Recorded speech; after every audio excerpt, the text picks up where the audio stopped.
So Ram Charan గారు పెద్ద look ఎలా అనిపించింది కంప్లీట్లీ అంటే ఏం చెప్తారు? చాలా బాగుంది బ్రో, చాలా మాస్గా వచ్చింది. మళ్ళీ ఇలా రంగస్థలంలో ఉన్న వైబ్ అయితే మళ్ళీ దీంట్లో అయితే కనబడుతుంది.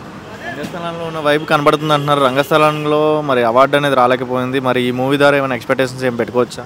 కానీ ఇండస్ట్రియల్ హిట్ యాక్టింగ్ గట్టా అయితే వేరే లెవెల్గా ఉంటుంది. మళ్ళీ చెప్పక్కర్లేదు మన రామ్ చరణ్ గురించి అయితే.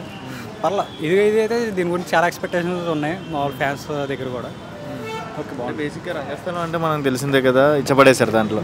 దానికి మించి ఉండిద్ది అని అంటారా, బిలో ఉండిద్ది అంటారా? ఈసారి పెద్ద లుక్ పరంగా చూసారు అంటే స్టోరీ ప్రకారంగా చూస్తే, యాక్టింగ్ పాయింట్ ఆఫ్ వ్యూ చూస్తే ఎలా ఉంది?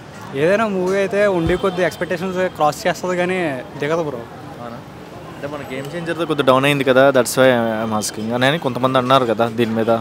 జస్ట్ అది ఫ్యాన్స్ కొంతమంది వల్ల అది డౌన్ చేశారు కానీ మామూలుగా అయితే చాలా బాగుంది స్టోరీ కూడా. చాలామంది చాలా నెగిటివ్ స్ప్రెడ్ చేశారు కానీ మొత్తం అక్కడ ఉన్న స్టోరీ లెవెల్కి గట్ట అయితే చాలా బాగుంది. రామ్ చరణ్ ట్రోల్ చేశారు కదా మొన్నటి దాకా. అందరినీ ట్రోల్ చేస్తారు కదా బ్రో, అల్లు అర్జున్ ట్రోల్ చేస్తారు, చాలామందిని ట్రోల్ చేస్తారు.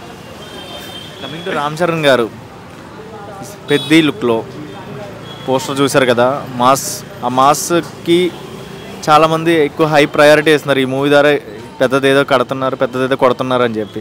క్రికెట్ టైమింగ్ కూడా చూసాం కదా, క్రికెట్ అయినా కొట్టడం కానీ మాస్ లుక్లో అది ఎలా అనిపించింది? చాలా బాగుంది. ఇది కూడా చూడడానికి చూస్తుంటే ఒక క్రికెట్ గురించి అనుకుంటున్నాం. ఓకే, ఏదైతే ఏముందో స్టోరీ బాగుంటే మనకు అదే కాదు. అవునా? రామ్ చరణ్లో నీకు నచ్చింది? Look bro, royalty. What about behaviour అందరూ అలా మొత్తం ఇండస్ట్రీ అందరికీ తెలుసు బ్రో, ఒక ఇంట్రోవర్ట్ మొత్తం చాలా క్లామ్ బాయ్. అది ఫేవరెట్ మూవీ రామ్ చరణ్ తీసిన రంగస్థలం. ఈసారి కంబ్యాక్ ఇస్తాడు రామ్ చరణ్? ఆల్రెడీ అలా కంబ్యాక్ అంటూ ఏం లేదు బ్రో, మామూలుగానే హిట్లోనే వస్తున్నాడు, పర్లేదు. కంబ్యాక్ అని ఏం లేదు. అవార్డ్స్ ఏమైనా ఎక్స్పెక్టేషన్ పెట్టుకోవచ్చు అంటారా? అదే వాళ్ళ బట్టి ఉండదు అన్న, వాళ్ళు ఎలా తీస్తే అలాగా. ఏమో పెద్ద పెద్ద మూవీస్కి ఇంకా అవార్డ్స్ ఇవ్వలేదు. ఎవరన్నా తీసిన బుచ్చిబాబు డైరెక్షన్లో వచ్చినాడు, మరి సెకండ్ మూవీ గ్లోబల్ స్టార్తో వచ్చేస్తున్నారు. డేర్ చేస్తున్నాడు రామ్ చరణ్. రామ్ చరణ్ డేర్ చేయాలి కదా, ఏం చేయాలన్నా డేర్ చేస్తాను కదా ఏదన్నా వచ్చేది.